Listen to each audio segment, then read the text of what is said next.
Blessed day, everyone. I'm Dr. Gracie Endaya, Education Program Supervisor from the City Schools Division of Cabuyao City, Laguna, Region 4A, Calabarzon. It's my honor and privilege to share with you my insights on digital citizenship and e-governance for TLE and TVL educators. But first, let us answer the question, are you a good digital citizen? And let us now take a look at your own digital citizenship skills and knowledge with this short quiz. You can take down your answer in any piece of paper with you. Let us have our first question. Now, what is your current relationship with digital media relating to your online classroom? Is it A, little to non-existent? I'm busy enough with my online classroom responsibilities to have time to update a bunch of social media. Is it B, average? We have an online classroom Facebook page or Twitter handle that I update so often when I remember. Is it C, good? I enjoy sharing classroom photos and articles that I think my students would enjoy to our social media pages on a regular basis. Please take down your letter of your answer. Okay, next question. How often do you post to your online class or social media channels? Is it A, hardly ever? I don't even know if we have any. Is it B, whenever I feel like it? Sometimes it's later in the day when I remember, or sometimes I go a few weeks between posts. Other times I shall multiple posts per day. Or is it C, I have a regular posting schedule? I post on approximately around the same time each day or week for consistency.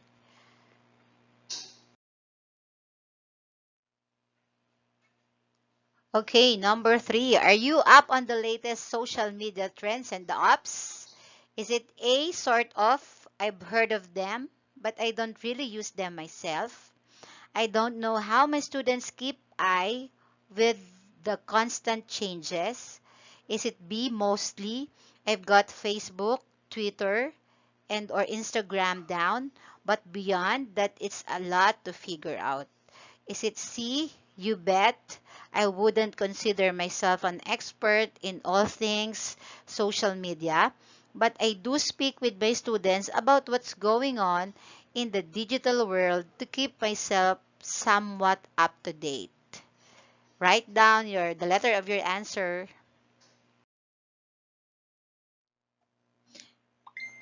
Okay, now let's move on to number four. Have you ever used digital media or technology in your online classroom? Well, if your answer is A, yes.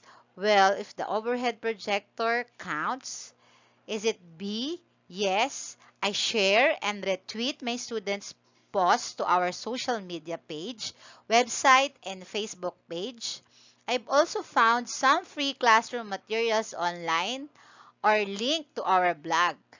Is it C? Yes. We've explored options like using apps such as Instagram stories or Facebook Live to share projects and exercises online. I like to challenge my students to figure out ways of including digital sources in our online classes.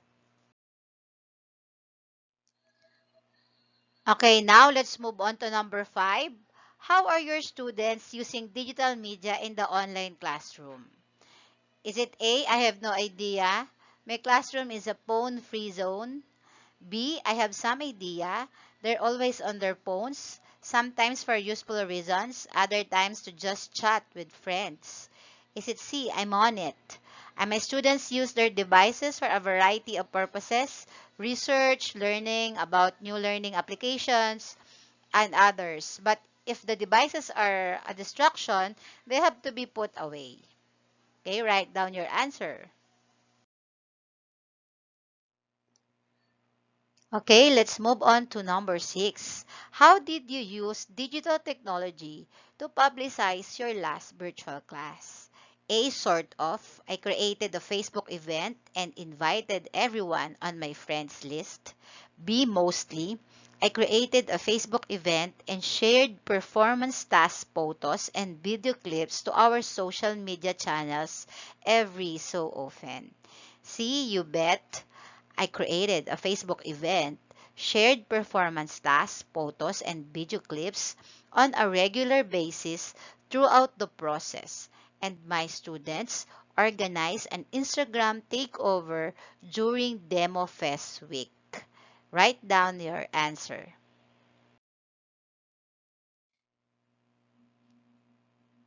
Okay, now let's take a look at your answers and count your A's, B's, and C's. So how many A's do you answers and how many B's and how many C's? So if you got mostly A's, your relationship with digital media could use some work. You might be too busy to maintain an online class or social media account, or you might be doubting your technology skills. No, you should try to take some small steps towards growing your digital citizenship skills. You could either talk with your colleagues and students, read some articles, explore different apps. Your students will undoubtedly benefit from seeing you learn more. And you can even work together with your students to improve your skills together.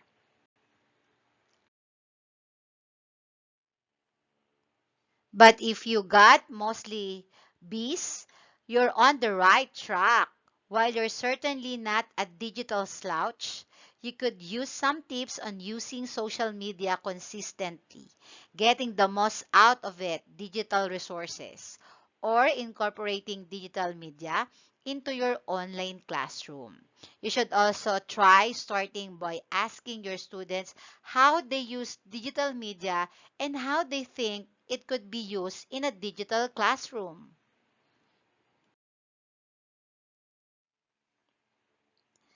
If you got or if you answered mostly C's, congratulations! You have a great handle on your digital citizenship.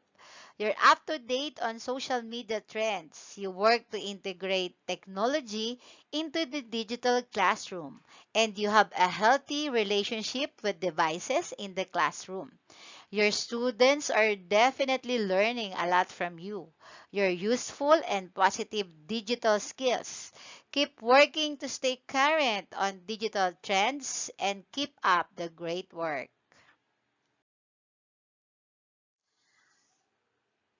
Based on your answers to our quiz, are you still a good digital citizen that protects your personal information, uses good judgment, and treats others with respect? Whenever you're posting on social media, sending an email, or commenting on an online discussion, practicing good digital citizenship that makes our online world a more welcoming place for everyone. Okay, now let us study the image on your screens. Do you agree or disagree with how this image describes a good digital citizen? Or what is digital citizenship? And how can we integrate it into our curriculum?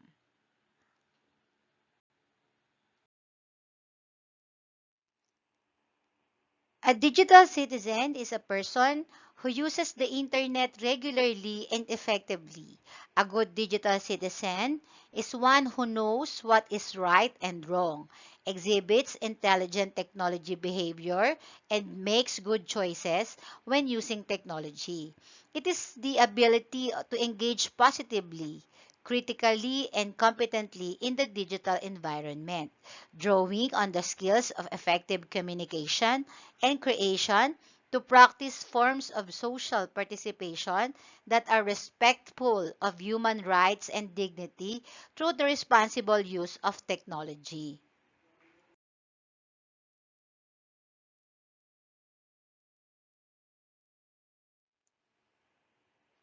What is digital citizenship in education?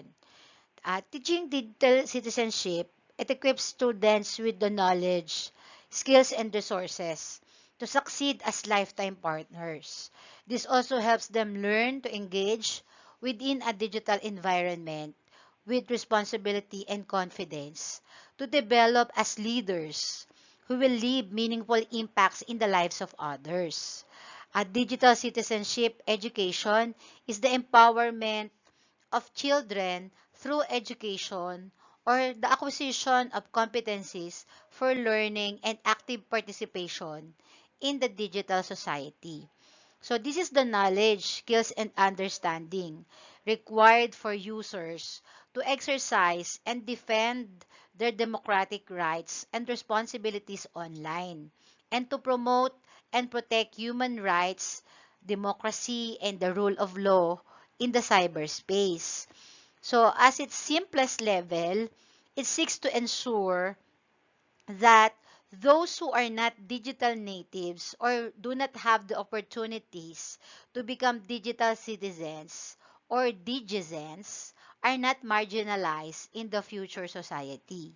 So with the development of relatively inexpensive technology, this digital gap is more likely to be in a gap in skills required to make advanced use of the technology than access to technology per se.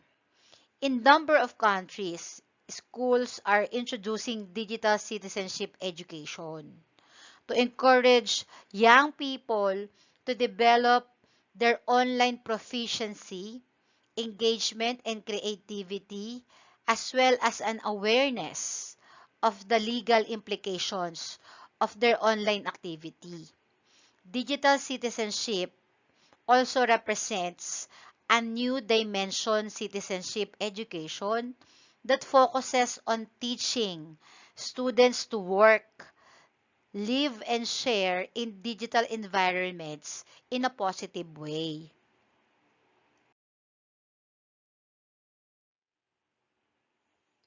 Let us watch the short video on how digital citizenship used in the classroom. Teaching digital citizenship, digital media, and your brain. How does digital media try to hook you, and what can you do about it?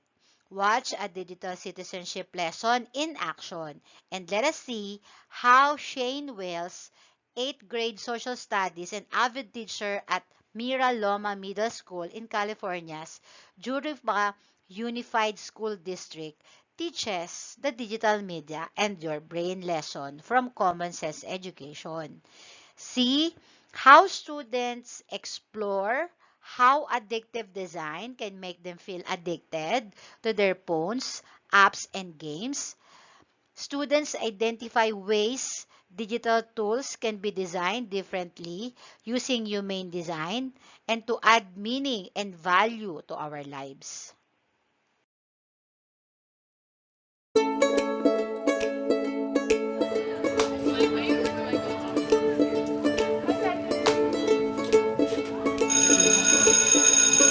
Take a seat, get out your Chromebooks. We're gonna all wiggle and move around. So, my name is Shane Wells. I teach at Mira Loma Middle School, and I teach social studies and avid 8th grade. Today I taught the digital media and your brain lesson from Common Sense. The class that I taught the lesson to was my 5th period avid class. It's a college prep elective where the students that we're looking for are first generation kids to go to college. They have middle to high middle grades, and they come from lower socioeconomic families. So we're gonna do the alligators here, the orcas are gonna be there, the giraffes, Rosa, are gonna be right there. The first thing that I do when I teach a common sense lesson is I separate the kids into small groups. Okay, ready, set, go. And I try to do some kind of an activity that gets them talking or to get them communicating with each other. It's like an icebreaker type thing. Guidelines for using the internet and digital media. The reason I do that icebreaker is because when I teach these lessons, I like the students to have a collaborative atmosphere, and this allows them to feel comfortable before the meat of the lesson. What we're gonna need to do is close that tab, open up another tab. The next thing that I do after the icebreaker is I start showing the slides that are provided from Common Sense. and I go through the slides in the order that the lesson plan tells you to. The lesson that we're going to do today is a common sense media lesson. It's on digital media and your brain. We're going to be talking a lot about social media, video games, YouTube, different medias that we use and how you use them, how they affect you positively, how they affect you negatively. The next thing I do with my students is have them create a mind map listing the things that they do with their cell phones or devices. What are some things that you use your devices for? Like during the day, I learned something new, or I'm just curious, I would go on Google and look it up. So you go look up stuff that you learned at school through Google? Yeah. We then show the students a video that talks about other students their age and the way that they use social media. Don't really wish for the days when I didn't have my phone because it gives me so much like stuff. I think the video really made a difference because the teens were talking about things that I did, like Netflix and social media and how they spend so much time on it. It really made me realize that phones were just a big distraction. What media habits did the teens in this video talk about in your small groups? They say there's an autoplay and it just plays it for them, so it passes the time and they're binge watching it more. I showed the students an image of 3 students sitting on concrete steps, and they're all 3 on their phones texting instead of communicating with each other. And we have a conversation about, do they ever see this in their own lives? So in your small groups, discuss what you see, what you think of. Does it remind you of anything? They're saying that we're being too dependent on the internet and we're People are relying too on much it focused more. on the phone. You have to have a good rapport with your students. They have to feel comfortable talking about the topics that are going to be at hand, because some of them can be pretty heavy at times. I think it's important for your students to see that maybe you struggle with the same social media tendencies that they do, because a lot of times students see you as you're an adult, you're a teacher, you're their role model, and that they don't think that you have the same flaws that they might also have. No, I do it all the time. Caught me. I go on Twitter and I'll write something and I'll be like, man, I know that was pretty good. And then I'm like, I only got 2 likes. The next part of the lesson is where students read passages about how other students use apps, and they have to highlight the humane and addictive design in the passages. We're going to be looking at something called humane design. And what this means is if something that an app has in it is designed to be good for you. Do you think that these media habits that these kids were showing, do you think it adds value or meaning to their lives, or does it take away? I think it takes away time from their lives because they're more focused on their phone instead of going outside and go look at stuff or go in the wildness instead. But instead, they're always on their phone. The next thing that the students do is they look at the concept map that they made earlier in the lesson, and they choose one of the medias that they use in their life, and they have to compare the addictive perspectives compared to the humane design. What about Instagram? Who uses Instagram? I know you guys, we have an Instagram page. We have like 400 followers or something, right? What are some of the features for Instagram that maybe get you to be looking throughout the night? Alyssa? The explore page, because some things pop up and you're like interested, so you scroll down and then you're on the app even more. The students are then asked to write 3 rules to help them with their behavior as they engage with apps. I'm always on my phone watching the Dodgers play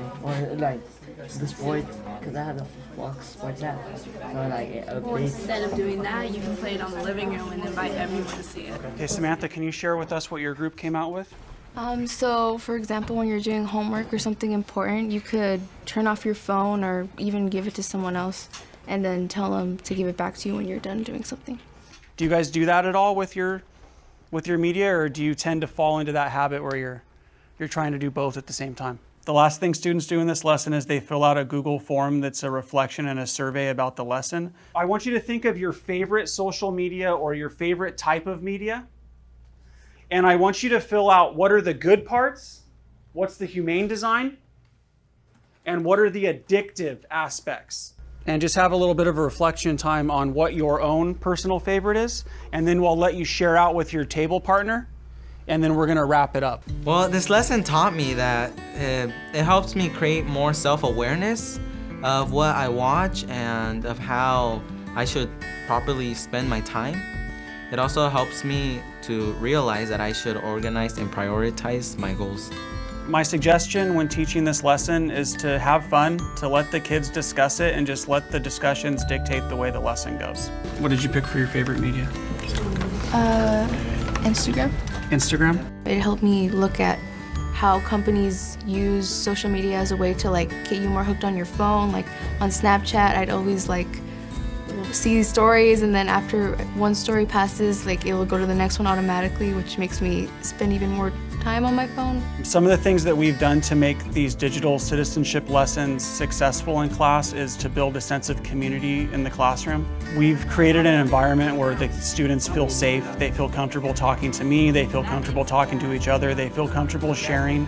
And one of the things that we've done early on is we've set norms as a class where we're going to respect each other, we're going to let everybody have a voice, and we focus on agreeing appropriately, disagreeing appropriately, and just making sure that everyone feels like they're part of the class. I hope that you've learned something from this lesson and that you can use it this weekend when you're on your devices, and it can make a great impact in your life. If we're not the ones that teach these students how to be safe online, then who's going to do it?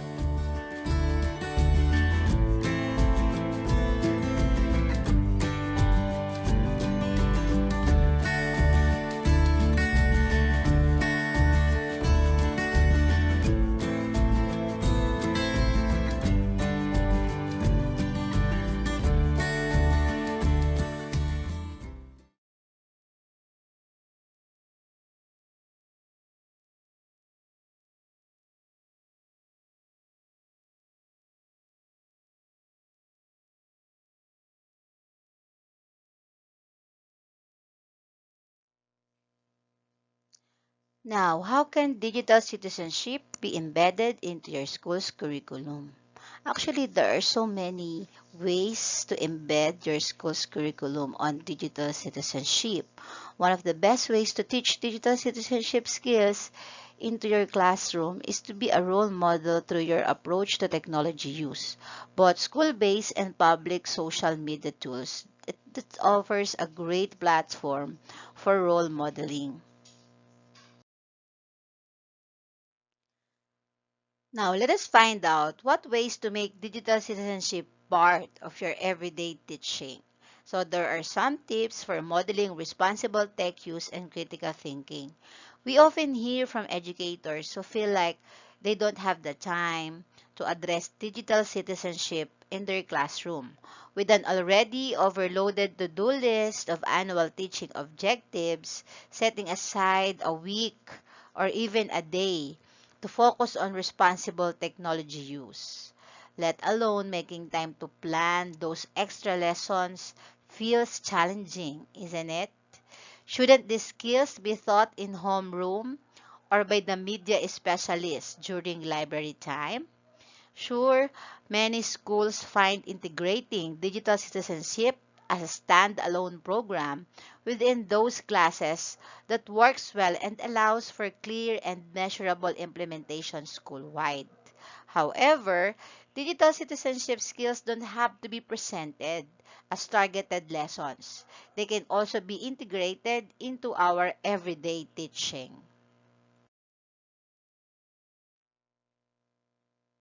Now, we already have that problem-based learning is a pedagogical methodology by which learning is initiated with a post problem. Students assume a role in the problem scenario, are led through a process in which they pose questions, learning issues, identifying what they need to know in order to address the problem, rank the learning issues in terms of importance, and decide who will investigate which issue, identify needed resources and where they might be found, and lastly, gather needed information through individual and group investigation. That's what a PBL means. So what is the difference between traditional learning and problem-based learning? Here, in the problem-based learning, problem is assigned. While in the traditional learning, they told what need to know. And in PBL, they identify what we need to know. No? And the traditional learning, they just simply memorize it. And then the problem assigned to illustrate how to use it. So that's the traditional learning. Told what we need to know, they memorize it, then problem assigned to illustrate how to use it. In the PBL learning, problem assigned, then they need to identify what we need to know, and then learn and apply to solve the problem. That's what PBL means. Hello, teachers. Welcome to class. I'm Cindy Farr, and today we're talking about how we can challenge our students, get them excited about learning, go deeper into content, and remember what they've learned longer. Project-based learning, or PBL, could be our answer.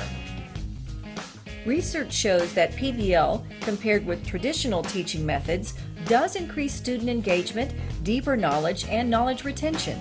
PBL, as defined by Edutopia, is a dynamic classroom approach in which students actively explore real-world problems and challenges and acquire a deeper knowledge.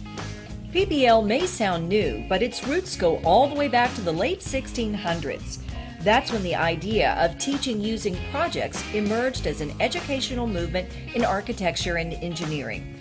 Its foundations are also related to the theory of constructivism, in which students have an active role in their learning. So what does PBL look like in today's classroom? For the answer, we turn to the Buck Institute for Education, or BIE, a nonprofit organization helping teachers prepare students for successful lives by showing them how to use project-based learning. The BIE website describes the 3 essential components of what it calls gold standard PBL. First, student learning goals.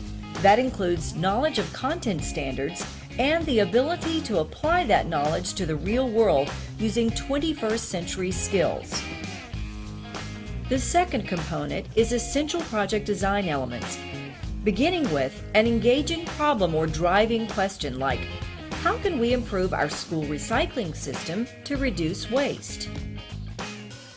Other design elements of PBL include an authentic or real-world application, such as improving a local park, and student voice, meaning that students care more about their projects if they have a voice in choosing them, and reflection to help students and teachers think about the approach to the next assignment. Then comes critique and revision. Students give and receive feedback. And finally, a public product. Because when students share their products within or outside the school community, it encourages higher quality work. And the third component of Gold Standard PBL is project-based teaching practices. That's right, here's your part. Design and plan, align the assignment to standards, build the culture which promotes student independence and growth. Then manage the activities with checkpoints and deadlines. Scaffold student learning with tools and strategies to help kids reach their goals. Assess student learning using formative and summative assessments. And finally, engage and coach students.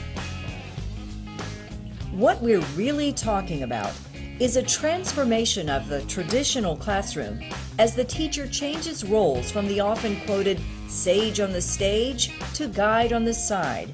But this change isn't always easy. According to the Buck Institute, one of the biggest hurdles for many teachers is the need to give up some degree of control over the classroom and trust in their students. Another challenge with PBL is the time it takes students to complete projects. Despite these issues, there are so many benefits to project-based learning that have been researched and documented. Let's look at that evidence.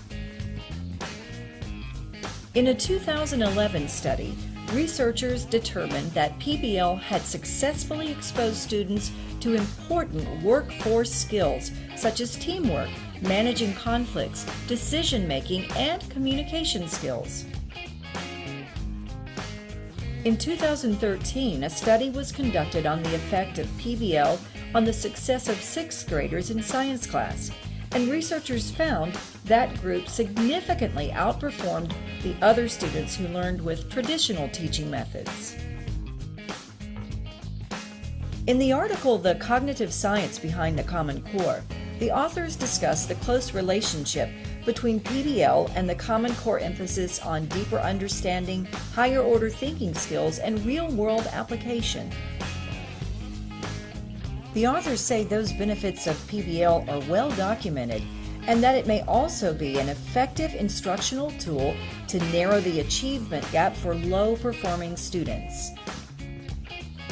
To sum it up, project-based learning, or PBL, has enormous potential to better prepare students for the workforce they will be entering someday, while helping them to remember and enjoy their learning a lot more along the way.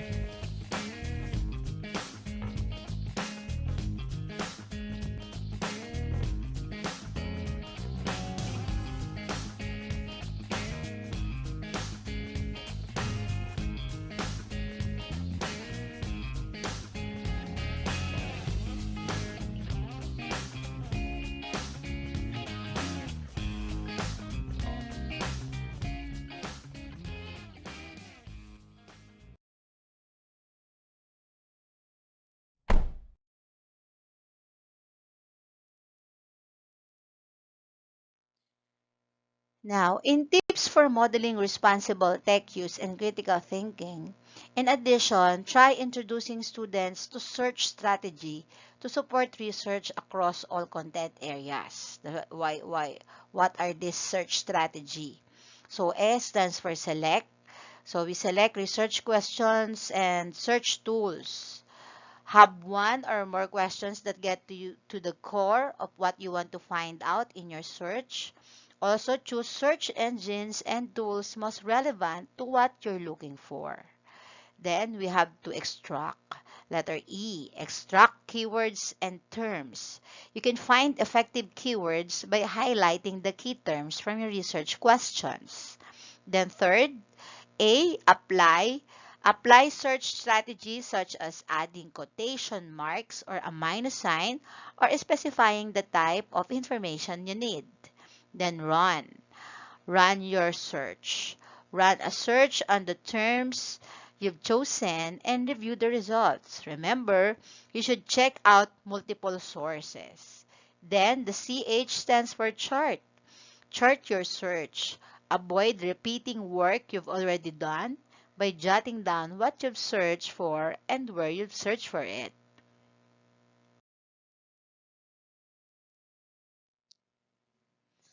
Let us first cite the first one on tips for modeling responsible tech use and critical thinking. We have highlight research and media literacy skills. Research is an essential skill for learning across general and subject-based classrooms. A small student research today that starts with a Google or Wikipedia search. How do we help students identify credible information online? Skills like facts checking, reading around the page, or using reverse image search can help students build a toolkit of solid research skills. Next, we have established norms for communications in collaborative environments. Many classrooms use collaborative tools to create classroom assignments, work on group projects, and provide feedback. Tools like Microsoft OneNote, Google Drive, and others create feedback spaces that can be more direct, untethered from the school day, and accessible in real time. As we set expectations for how our students communicate in the classroom, we should reinforce these ideas within their interactive, collaborative online learning spaces. Establishing norms for communications, both online and in class, it supports expectations more consistently. As an added layer of learning, we consider and encouraging any feedbacks that students can give online to be given in person during the next class period. So if the students feel uncomfortable giving feedback in person, they should reassess whether their online comments were appropriate.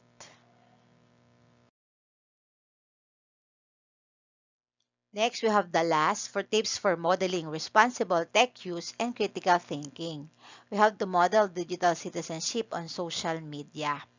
So if you're using an online discussion tool like today's Meet or back channel chat, you should keep an eye on the conversation so you can interject to address misuse. When you share an online article with your students, walk them through how you determine the credibility of that piece before you posted it.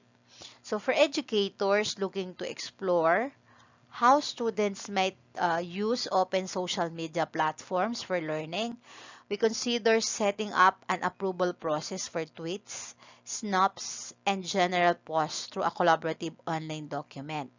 Or you might look into tools like Class Intercom that allow students to generate posts for school social accounts before they should review before they post it live.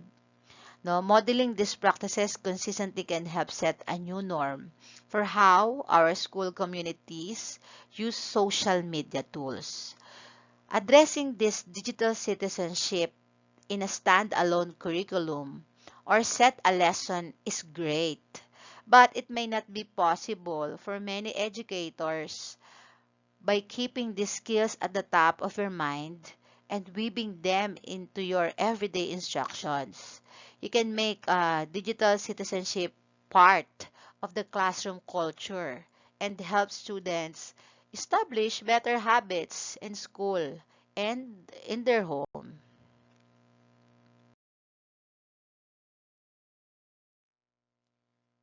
Now, let us answer some frequently asked questions on digital citizenship.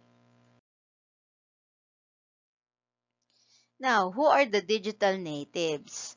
People such as millennials and Gen Zs who were born in the digital era of technology are the digital natives. This generation has been raised in a digital endowed world, whereas native and digital immigrants were used to communicate with each other without any technology such as mobile technology, computer, and the internet. But these technologies have been using by millennials since their birth. Mark Prensky is known as the creator of the term digital natives and digital immigrants. No? Sa kanya pala galing ang term kay Mark Prensky, which he described in an article on the Horizon in 2001. All of us would be impacted by the digital natives who are joining and working with digital immigrants. So the effect would be enormous for companies and those managing global teams. Companies are bringing more digital natives into their workplaces, and this will impact the shape of the future digital workforce. Now, what do you mean by digital devices? Of course, it is a digital device, an electronic device that can receive, store, process, or send digital information. Now, let's take a look the difference between digital natives and digital immigrants. Now, alam naman natin na hindi lahat tayo ay digital natives. Some of us are digital immigrants. No? Digital natives are the new generation of young people born into the digital age. While digital immigrants, there are those who learn to use computers at some stage during their adult life. No? They are born during or after the digital age. Yan. And what's the major difference between the two? Digital immigrants, not as quick with responses. Ang digital natives naman, they immediately responses. And while the digital immigrants, they prepared text, and the digital natives naman, technology adaptive agad and experimental. And they are also multitasking, collaborative, problem solving, and task-oriented. while the digital immigrants, they are more basics and non-experimental, one task at a time. So they are digital immigrants, no? Get into from traditional news sites. Unlike digital natives, they are multimedia oriented. Okay, to know more about the meaning of digital immigrants, they are skills and characteristics of digital immigrants. They learn and teach in a linear and logical fashion. Learning can or shouldn't be fun. No, they are textbook and print materials lover. And paper and pencil, lectures, turning the internet second rather than first, and they are the person who started using digital technology, computers, and the internet during their adult life but did not grow up using them. People age 30 or older, they are digital immigrants because they can never be as fluent in technology as a native who was born into it.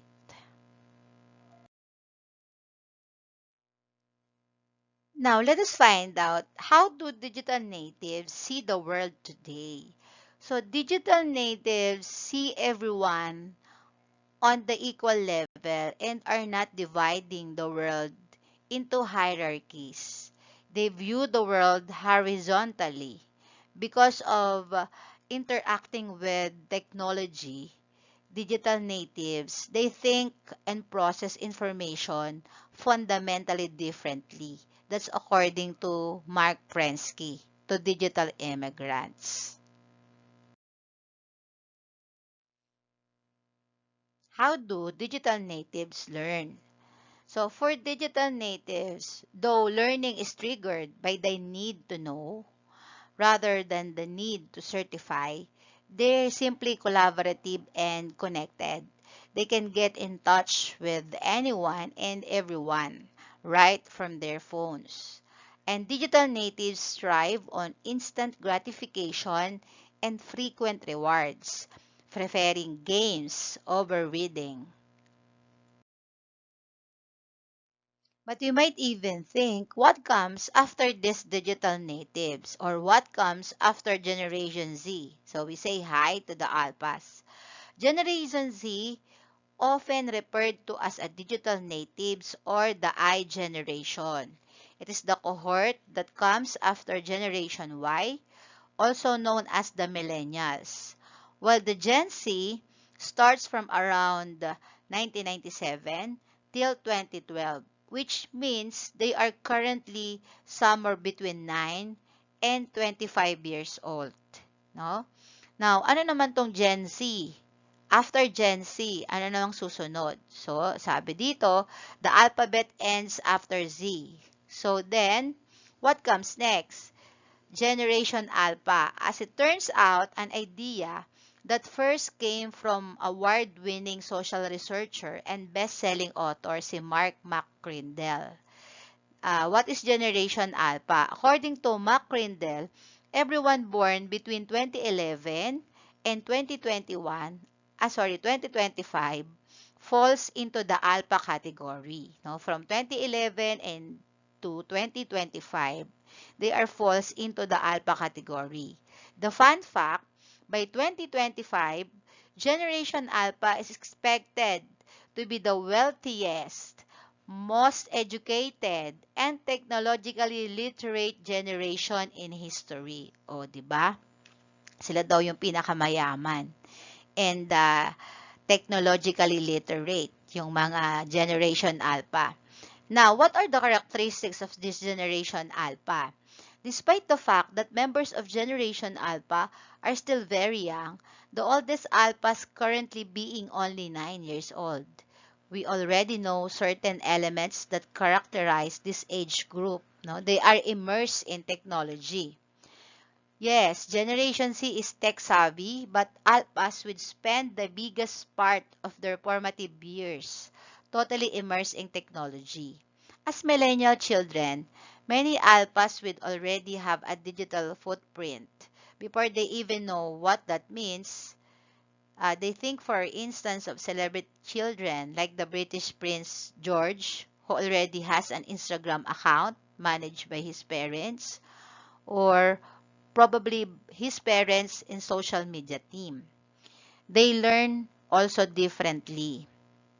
Unsurprisingly, the rise of technology will cause a shift in the way children are learning. Teaching methods will move from a structured, often auditory approach to a more visual and interactive way of educating. The emphasis will be on problem-solving skills and peer-to-peer learning experiences, and so-called connected classrooms will become the new normal. Of course, tablets such as iPads will increasingly be used to create projects and share work with both teachers and classmates. They are used to an excellent online user experience, tong mga Generation Alphas. This is something that stems from the above, as they have been exposed to different digital platforms pretty much from the moment they were born. Alphas don't know any better than to expect a seamless, personalized online experience, including cutting edge ways to interact and communicate. And they are more inclusive and super aware of public image. In fairness, these are two things in which Gen Z, and therefore not the Alphas, differs from previous generations, but they are trends. If we can call them that, which we could very well see, perhaps in an even more explicit way, in those who come after Generation Z. But the question is how these digital natives are changing the modern workplace. The future of the modern workplace is all about technology, but above all, it will be about how people adapt to technology. Advancements in mobility, the Internet of Things or the IoT, the cloud, and the AI or the artificial intelligence, they hold a tremendous amount of promise. The technologically savvy, the Gen Zs, who grew up using new innovations, are newly joining the workforces. This generation of digital natives expect their workplace to follow the latest and greatest technological advancement. Yet, companies that do not encourage workplace modernization will eventually fall behind. According to Citrix, about there are 50% of workforces find themselves as digital natives, and by 2025, that figure will rise to 75%.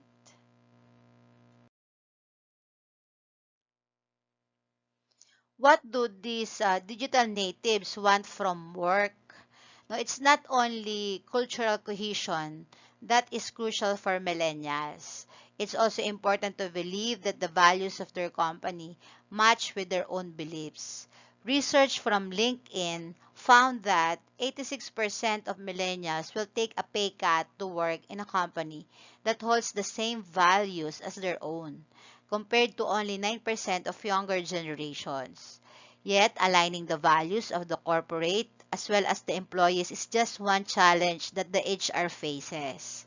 The other is promoting certain values and ensuring that these employees know what they are and that the company has them in the first place in certain situations. So these digital natives want to get frequent positive feedback and recognition from their colleagues and management even more. So that of Gensers or the Gen Zs, if they feel their effort are not appreciated, this generation is also moving from the job and pursue new jobs, of which 76% will be on the lookout for a new job according to research from Office Team.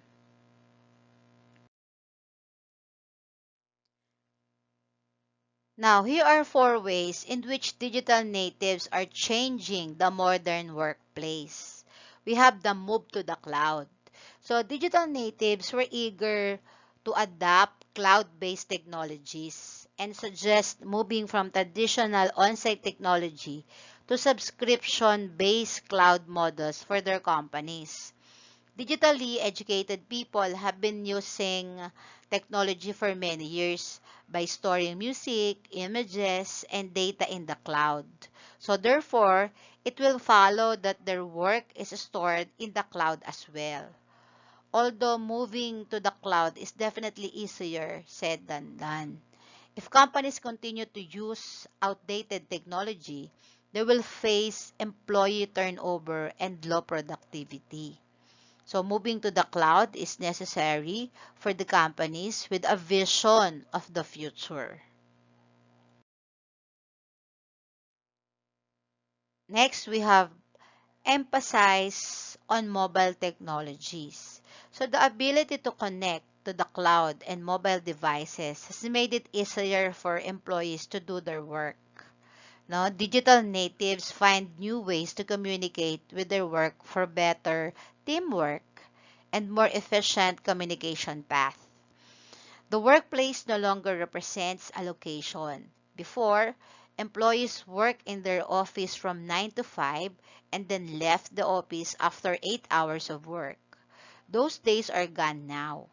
Digital natives work on any devices, anywhere, anytime. Mobile technologies have enormous importance to employees today, and companies need to design their technologies accordingly. Next, we have social media as a business tool. Social media has also been used as a source for growth opportunities by digital natives. According to a survey conducted by Pew Research in 2018, there are 68% of US adults use Facebook regularly, whereas 51% check the site several times daily. When digital natives joined the workforce about 10 years ago, they started exploiting the general public on social media to promote the brands and products of their organizations.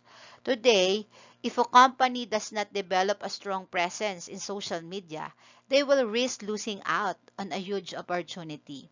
A successful marketing strategy for social media will help increase the brand awareness of an organization, increase customer satisfaction and engagement, and encourage the organization to develop their voice.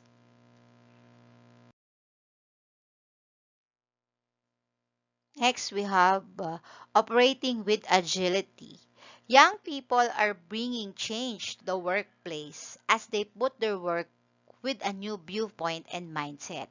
They have the opportunity to join an organization uninfluenced by previous experience with outdated technology and offer a new ideas for modernizing businesses, processes, and creating a fully digital workplace.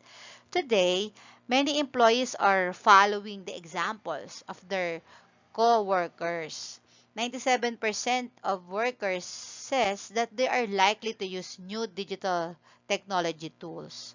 According to a recent Nintech survey, this readiness to adapt to change and try new technologies such as machine learning, the AI, or the artificial intelligence and the automation would eventually improve the experience of the employees. Now, how can we design the workplace? Organizations should no longer think about technology in isolation while designing the workplaces. Technology for digital natives is involved in just about every aspect of life. Their tech preferences affect how they handle themselves, which communicating and working with others and how they work most effectively. So these people are used to work in large groups, splitting into smaller teams for different tasks, and retreat to their headphones for leisure time. This generation balances work and life during the day and through the number of locations. Technology and the physical work environment need to be seen together more than even before. In terms of the tools they are used in digital natives, that they expecting that the future workforce so they can be connected from anywhere at all times. Productivity applications will become more popular that help them to manage their days.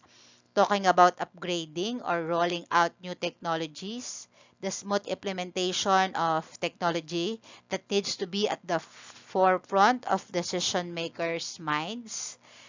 The sheer pace of change is one of the biggest and challenges in modern society and business. We would use technology more often than not at home and on the move in our private life, and is much more modern and advanced than what we have in the workplace. So it's easy to understand the frustration of the digital natives where their workplace has outdated technologies and workflow system. So this doesn't make sense to them, particularly when they know they can work in a smarter way and collaborate quickly with their colleagues in real time. So before Wi-Fi, mobile apps, the cloud, and the mobile jobs, digital natives have no living memory. They want to be able to work where they want, where, when they want and how they want to. It is not a privilege, but it is a new strategy for work. When you are unable to provide these environments and resources, then you will risk losing the opportunity to recruit some of the brightest minds similar to the organizations that do. Okay, let's summarize. Digital workplaces now and in the future will allow digital natives to find information and evaluate information to the right people without compromising safety and security. In offensive communication with smart technologies to help in working processes, it can help teams to develop quickly and work outside organizational networks. Organizations need to adopt this mindset and organize in the modern workplace for digital transformation or risk being left behind. Now, why are the digital students differ from previous generations? So today's students known as digital natives or net generation. They are radically different from those of the past. As a result, digital natives have different expectations for education that centers on the relationship with technology. For higher education institutions, the digital demand is real. Now, who are the digital generation? So, the digital generation includes those students who are growing up connected to the world around them through smartphones, tablets, and computers. Members of the digital generation thrive on creative and engaging activities, diverse, diverse sources of information, and a more energetic classroom environment.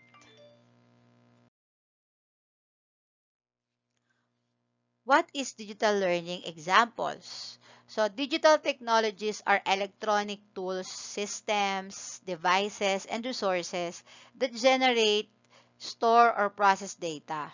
Well-known examples including social media, online games, multimedia, and mobile phones. Digital learning is any type of learning that uses technology. It can happen across all curriculum learning areas. Now, what are the advantages of digital learning? Digital learning doesn't only help you to identify your strengths and weaknesses, it enables your teachers to track your progress too. They will have an easily accessible online records of all your works, and they'll be able to monitor your engagement as well. So digital learning, the advantages, the engagement, improve student motivation from engaging content and game-based strategies. You have the time, extending the learning day and year, allowing students to learn when they learn best.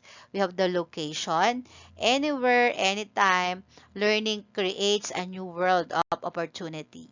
Then pacing, allowing students to progress at their own rate. Now, what are the disadvantages of digital education? So these are the disadvantages of e-learning. Online students' feedback is limited. E-learning can cause social isolation. So e-learning requires strong self-motivation and time management skills. No, they lack of communication skill development in online students. Cheating prevention during online assessment is complicated. So those are some of the disadvantages of digital education. How is digital citizenship used in the classroom? According to digital citizenship is how we should act when we are using digital tools, interacting with others online, and what should be taught to help the next generation be better stewards of this technology. For schools and teachers, it is what and how we teach our students to interact with the online world. Devices like tablets and laptops are in many schools, so teachers have the perfect opportunity to educate students about the digital world around them and how to be a good digital citizen. Students can produce text about digital citizenship using tools like Book Creator, PowerPoint, or Prezi. They can co-develop and anchor charts as the teacher highlights digital expectations such as citing online resources and not surfing the internet in class. Let us examine your digital footprint. Have you ever Googled yourself? Or you might be surprised by the search results. Your digital footprint is the record left by everything you've done online. Social media activity, info on a personal or work website, browsing history, online subscription, and any photo galleries and videos you've uploaded. Essentially, anything online with your name on it that can be found and tracked by others. What does mean exactly? You should probably think twice before doing or posting anything online that you do not want the entire world to know about you.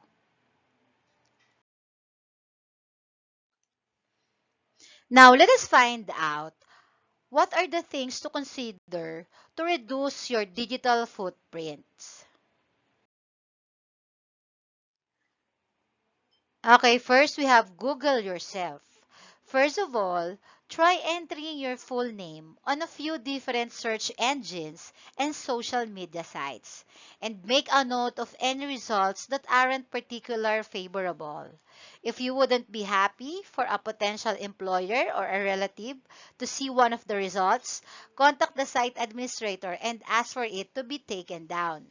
It's also possible to set up a Google alert for your own name so that you'll receive an alert message every time your name appears on the web.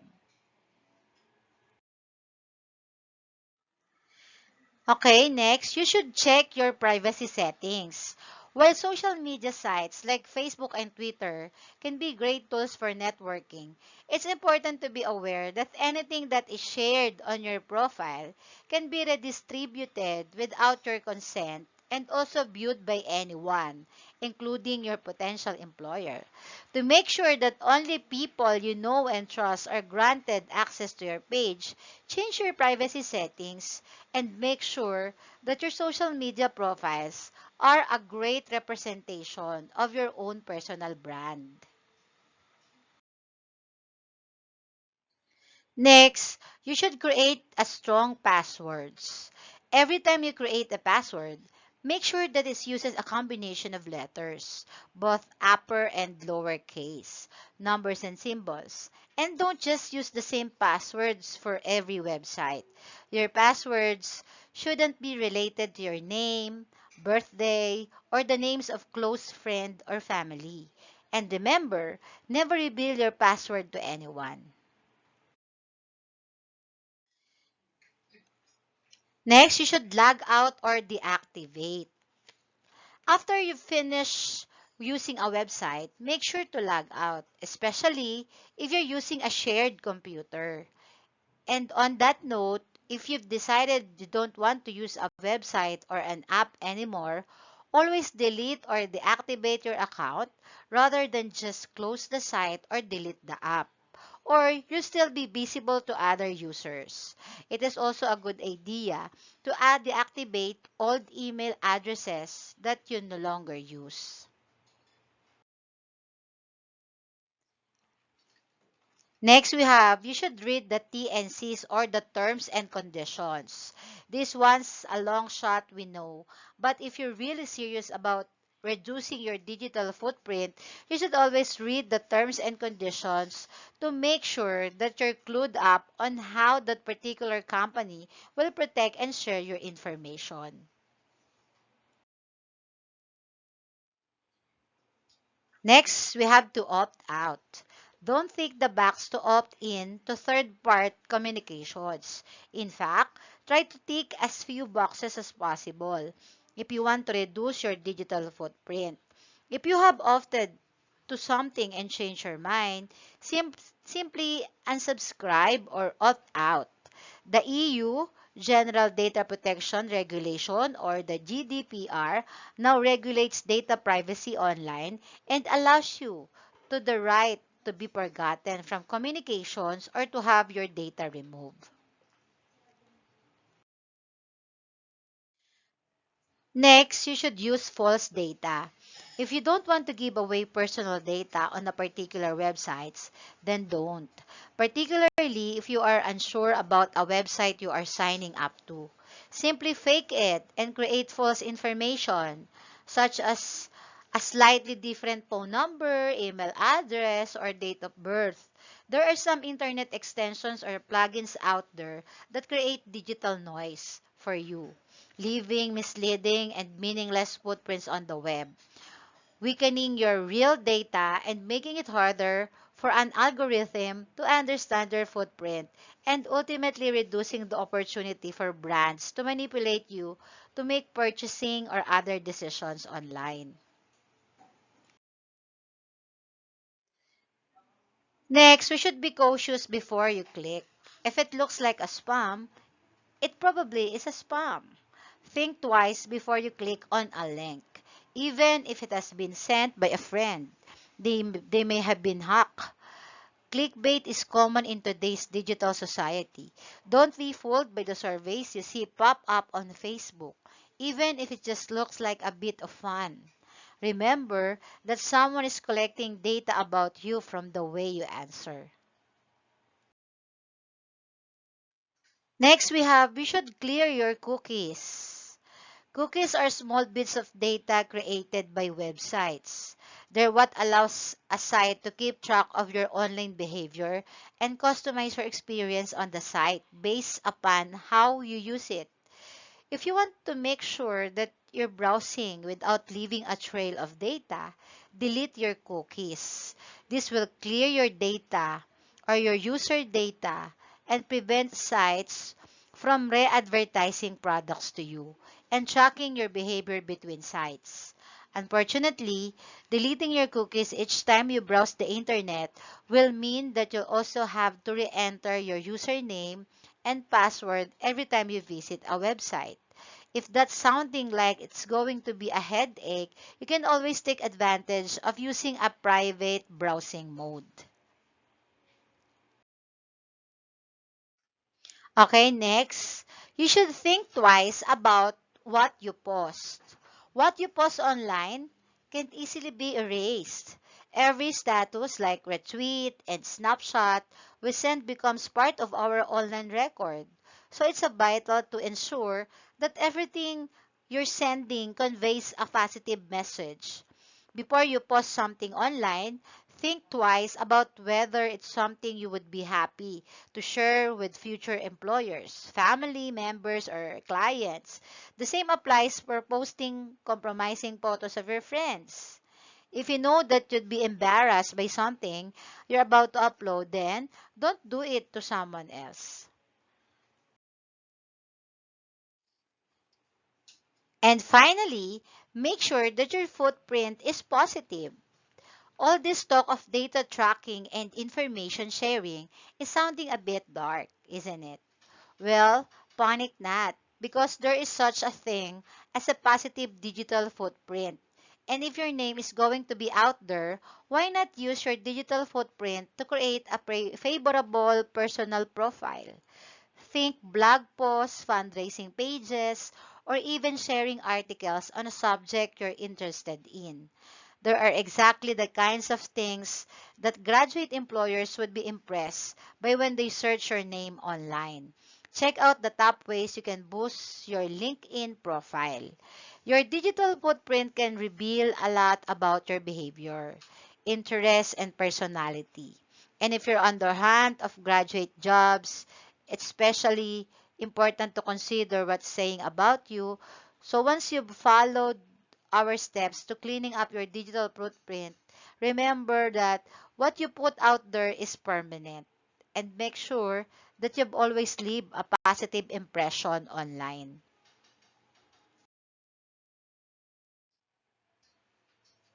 This short video will answer the question, what is a digital footprint? And help you to understand the importance of a digital footprint for students and teachers, particularly those who have started a job hunting.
Let us have the principles of digital citizenship.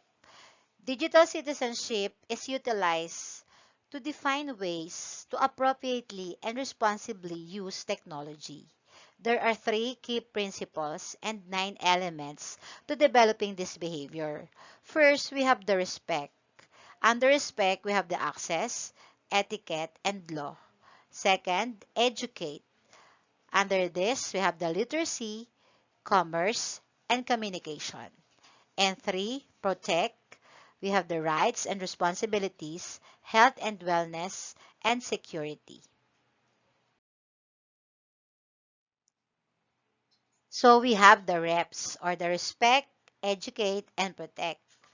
Reps help explain the basic ideas of digital citizenship in ways anyone can understand. Each area comprises 3 topics, which can be taught to both children and adults. Each rep is made up of a similarly numbered topics from each group, which are taught as one rep. Respect yourself, respect others. We have the etiquette, access, and law. Educate self or yourself, connect with others. We have the communication, literacy, and commerce. Protect yourself, protect others. We have the rights and responsibility, safety and security, health and welfare. Now, let us discuss the 9 elements of digital citizenship. Digital citizenship is more than just a teaching tool. It is a way to prepare students, technology users, for a society full of knowledge. That is according to Dr. Mike Ribble. We have the digital access. So, full electronic participation in society.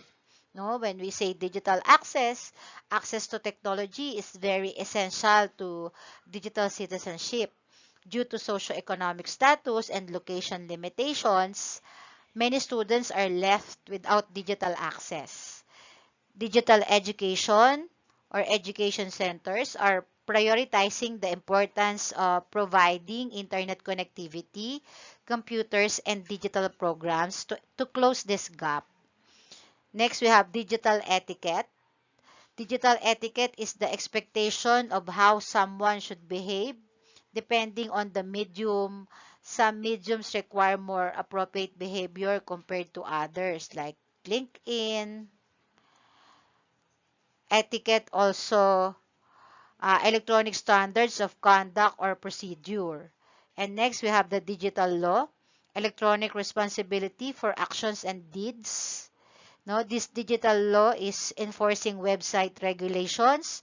For example, illegal downloads, creating malware, identity theft, plagiarism, hacking, and cyberbullying are common vices. Okay, next we have digital literacy, or the process of teaching and learning about technology and use of technology. So, digital literacy is possessing an understanding of how to operate various technological devices. For example, someone is deemed digitally literate if he or she understands how to search for something on a database versus a search engine. Most of the time, education centers are tasked with informing students' digital literacy. Okay.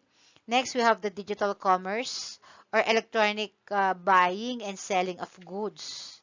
Digital commerce is recognizing how money is spent and regulated online to assist the economy.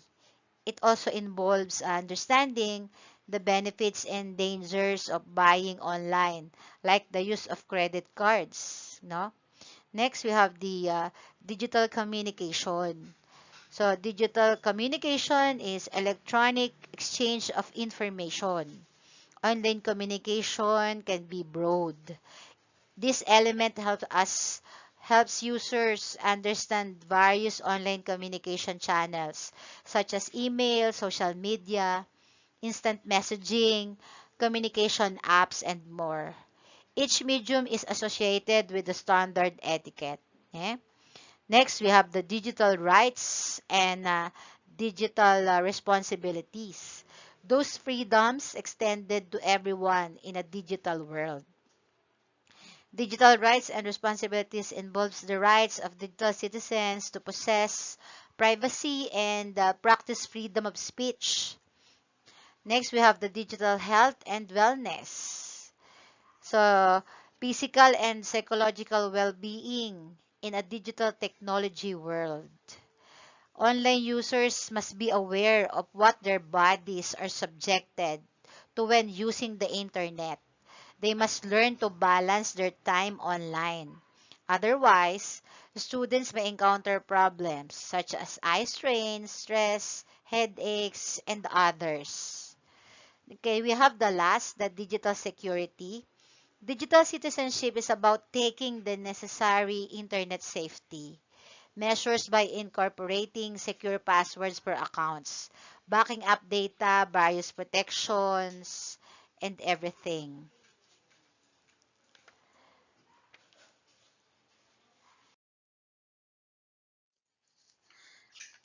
Let us have these 5 tips for good digital citizenship. Being educators, we try to instill the best habits and practices to our young students, not only in the real world, but also in the virtual one as well. As we become a more global society, we can't deny the fact that children are online.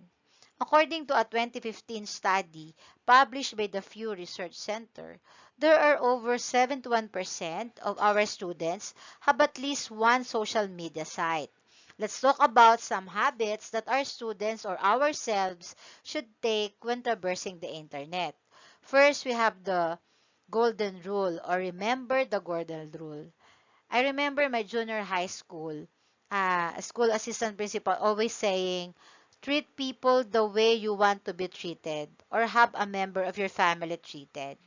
In this digital age, we have to start teaching our children that this applies not only to face-to-face conversations, but also to the conversation and interactions that we have online.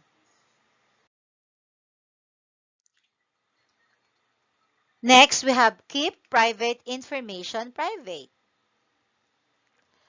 In this day and age, it can be hard to keep information private.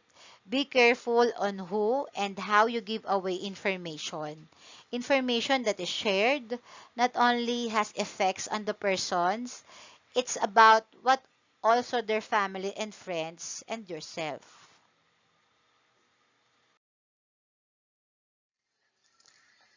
Next, we have think about the future. Everything is saved on the internet. Just because you deleted something off on Facebook and Snapchat doesn't mean it's been erased from the internet. Picture it like this. Every time you go to a different website, the internet makes a little tattoo of everything you do or to do while on it. And that leads into our next point.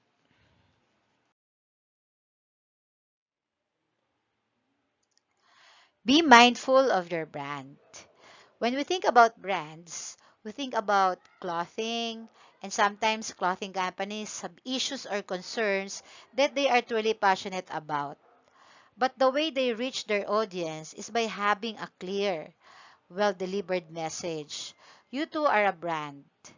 Whenever engaging anyone in conversation on the internet, be it a quick chat with your aunt living in you, or having a debate with a fellow classmate, always be mindful of what you say so that it doesn't hurt your reputation, aka brand.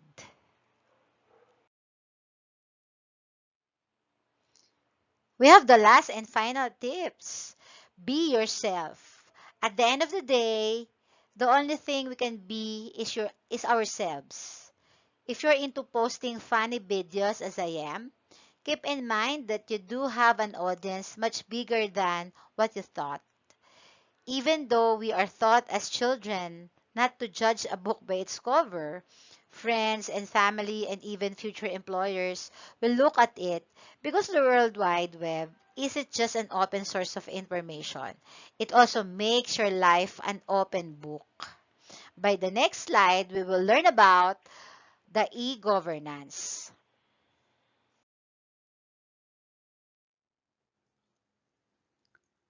Through e-governance, the government plans to raise the coverage and quality of information and services provided to the general public by the use of ICT in an easy, economical, and effective manner. The process is extremely complicated, which requires the proper arrangement of hardware, software, networking, and indeed re-engineering of all the processes to facilitate better delivery of services. That's why this e-governance is very much important to all of us.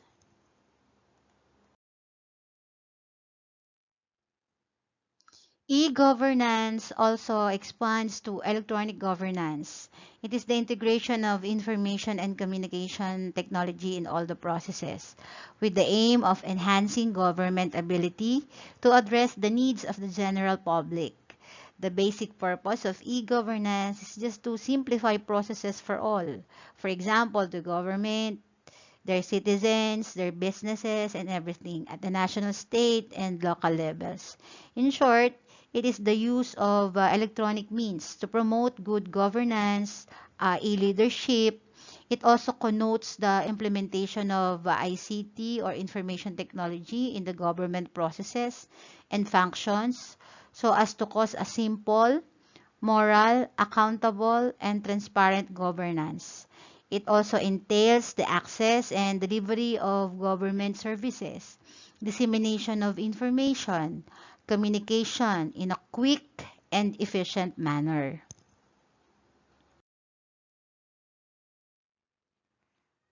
Now, what are the benefits of this e-governance? First, it will reduce corruption, high transparency, increase convenience, growth in GDP or what's so-called the gross domestic product, direct participation of constituents.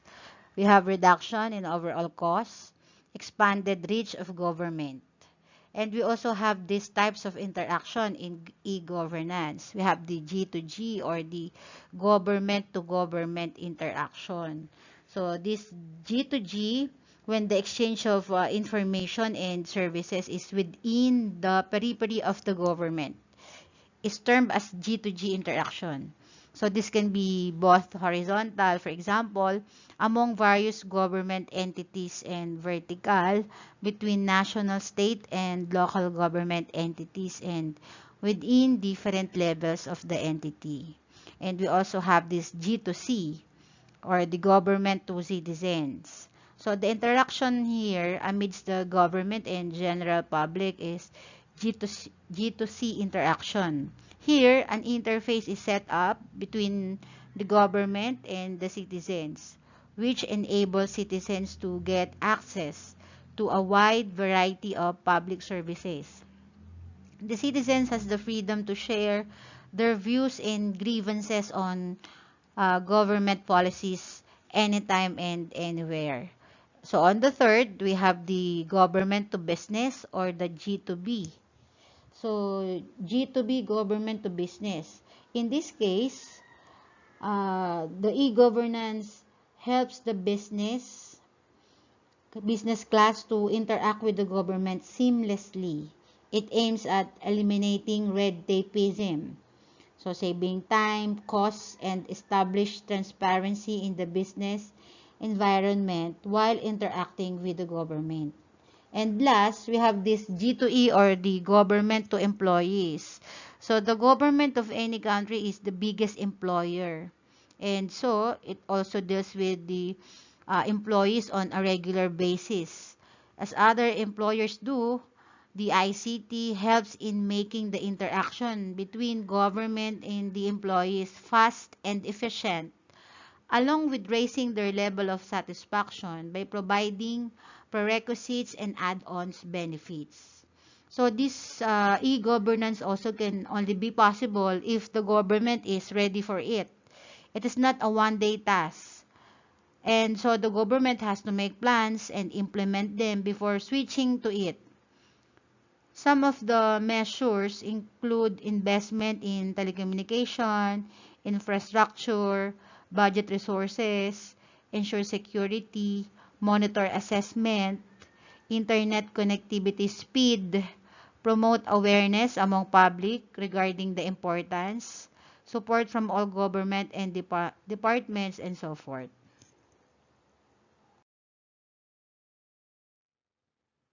E-governance has a great role to play that improves and supports all tasks performed by the government, department, and agencies because it simplifies the task on the one hand and increases the quality of work on the other.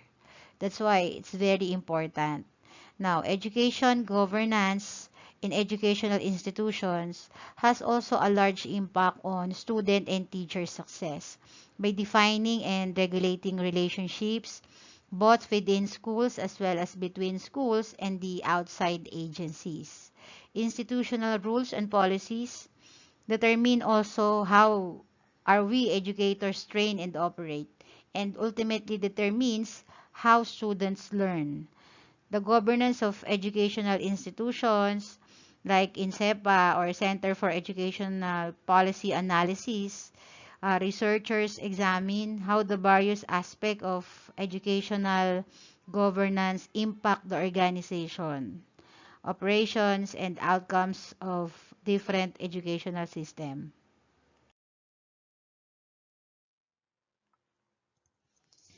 In the Department of Education, we have here Republic Act number 9155, or an act instituting a framework of governance for basic education, establishing authority and accountability, renaming the Department of Education, Culture and Sports as the Department of Education, and for other purposes. Now, how does RA 9155 define quality education?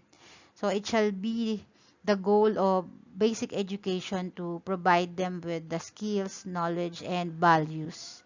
They need to become caring, self-reliant, productive, and patriotic citizens.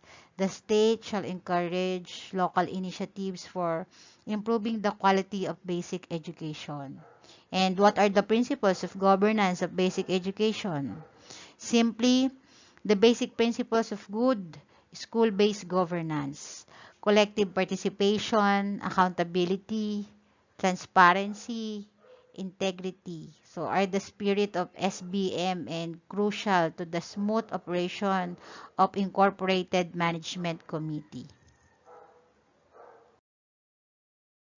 So in section 1, short title of this 9155 is Governance of Basic Education Act of 2001.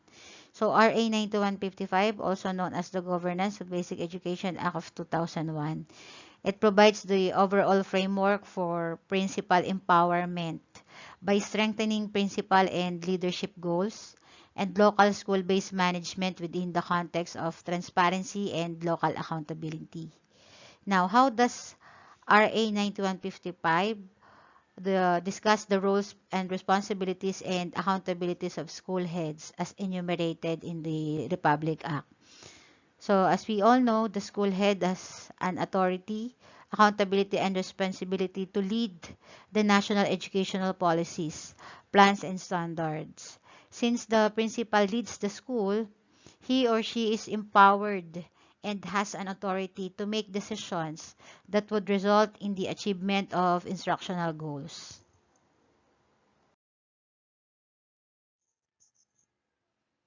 In Section 2, Declaration of Policy, Goal of Basic Education, provide them with the skills, knowledge, and values they need to become caring, self-reliant, productive, and patriotic citizens. So the heart of the formal educational system, the schools. The schools shall have a single aim of providing the best possible basic education for all learners.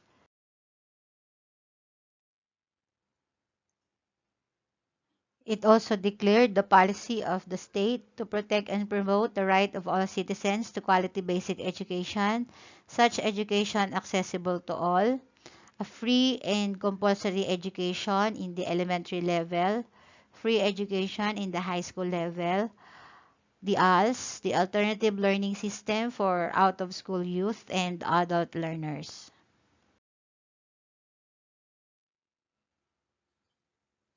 We also have this governance of basic education. We have the national level, down to the field offices, and down to the regions, divisions, schools, and learning centers. So it is where the policy and principle for the governance of basic education shall be translated into programs, projects, and services developed, adapted, and offered to fit local needs. Now, what are the objectives of this RA 9155? First, to provide the framework for the governance of basic education, set the general directions for educational policies and standards, establish authority, accountability, and responsibility for achieving higher learning outcomes. And then second, to define the roles and responsibilities and provide resources to field offices. The field offices shall implement educational programs, projects, and services in communities they served.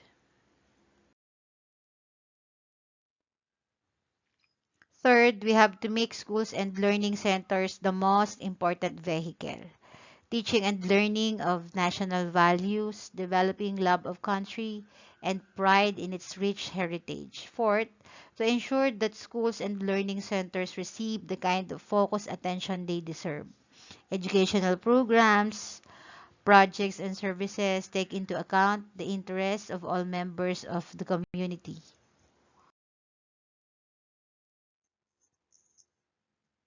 Then we have the fifth objective, to enable the schools and the learning centers to reflect the values of the community by allowing teachers, learning facilitators, and other staff to have the flexibility to serve the needs of all learners. And then six, to encourage local initiatives for the improvement of schools and learning centers, and to provide the means by which these improvements may be achieved and sustained.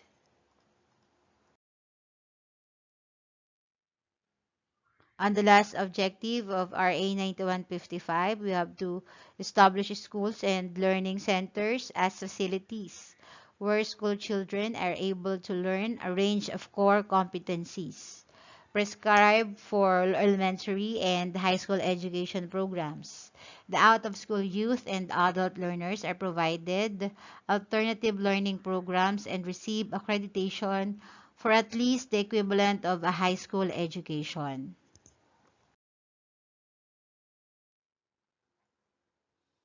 We have here section 1.5, shared governance. As a principle, recognizes that every unit in the education bureaucracy has a particular role, task, and responsibility inherent in the office and of which it is principally accountable for the outcomes. Now, what is also this shared governance means in higher education? It refers to structures and processes through which faculty, professional staff, administration, governing boards, and sometimes students and staff participate in the development of policies and decision making that affect the institution. In Section 6, Governance, DEX translated into DepEd. That's why Department of Education vested with authority, accountability, responsibility for ensuring access to, promoting equity in, and improving the quality of basic education. In Section 7, we have powers, duties, and functions. At the national level, the Deputy Secretary has overall authority and supervision over the operations.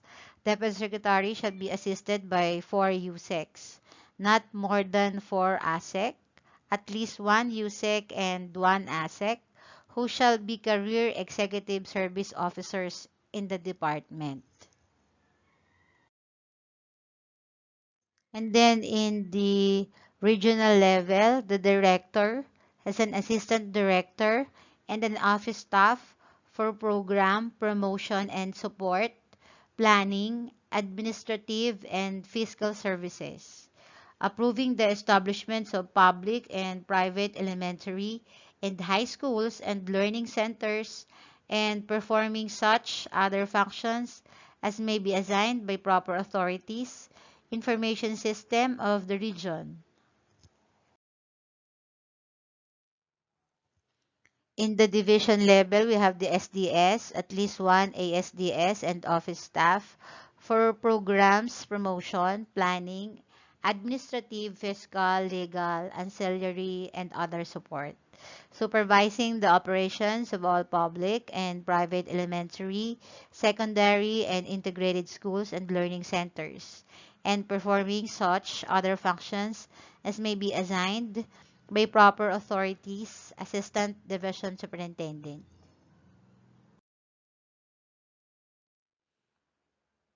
In the schools district level, schools district supervisor and head office staff for program promotion, providing professional and instructional advice and support to the school heads and teachers, facilitators of schools and learning centers in the district or cluster thereof. Curricula supervision and performing such other functions as may be assigned by proper authorities.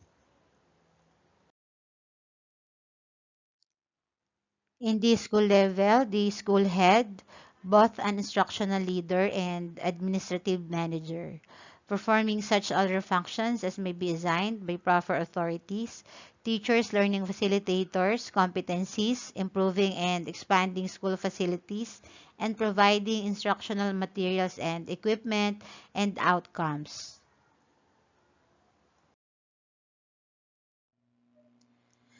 Before I end up my slides, I want to share with you a quote from our dear Department of Education Secretary, Madam Leonor Magtolis Briones.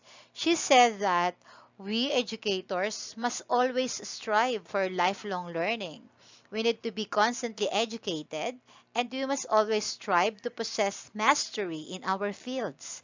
It is important that we do this so we can impart new learnings to our learners. And with that, thank you so much for listening.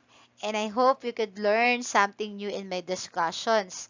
And eventually, you could share this to your fellow educators and learning leaders in your respective posts. Thank you so much and have a great and blessed day ahead, everyone.